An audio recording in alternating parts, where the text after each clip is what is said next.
The subject of the workshop will be atmosphere. You know the work of Stanislavski?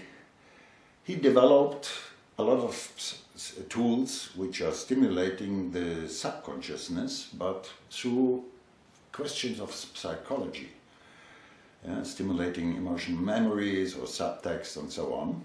These are very important tools, of course, but Chekhov is building up his work on the work of Stanislavski.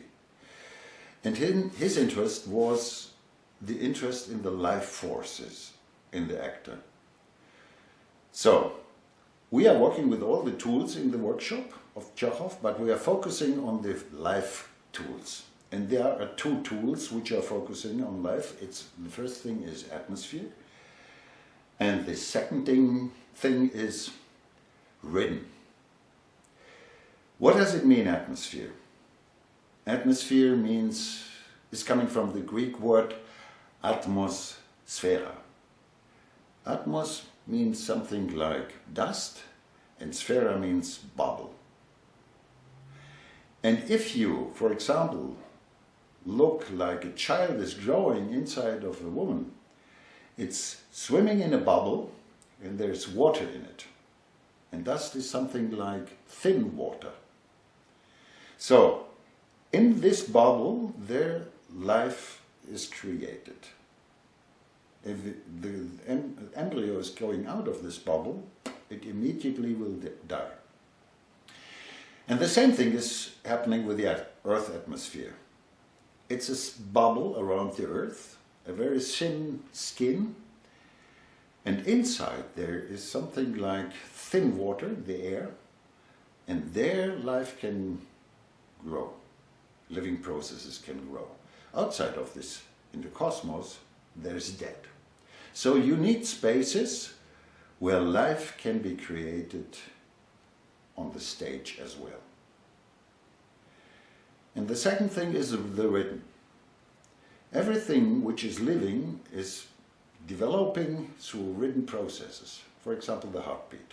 If you stop your beat, you immediately will die. If you stop breathing, inhaling, exhaling, you will die.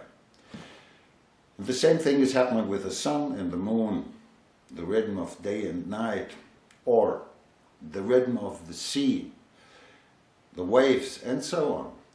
And waves are very strong connected to music. Music are very quick waves, but they are waves. The sound is a wave.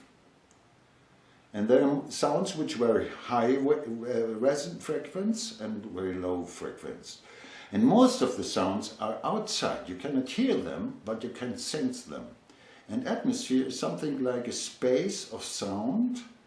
You can sense it, but you cannot hear it. And the interesting thing is that the audience is imitating everything you're doing on the stage. If you have a contraction, the audience will have the contraction too. They are mirroring what is going on the stage. We call it mirror synapses in your brain. So yeah, they imitate everything, they don't know it, but they do it. And if you create an atmosphere on the stage, they immediately create an atmosphere too. They imitate it. They don't know it, but they do it. And so the atmospheres are growing through space, and everybody in the audience hall is creating this atmosphere as well. We on the stage stimulate it, and they imitate it. And later on they go out of the theater and carry it through the town. And perhaps they stimulate as well different people. This was the concept of Chekhov, that the people in the theater hall are influenced and going through the town and carrying their experience through the town. And I said that atmosphere is connected to music. It's a higher form of music. It's a sound. So this is the next thing Chekhov was asking for, that every actor has to be full of music.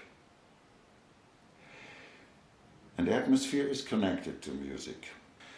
And the late Stanislavski, he discovered theater is probably very close to opera. it has not so much to do with the psychology, it's more a question of music. And we will approach this world of music.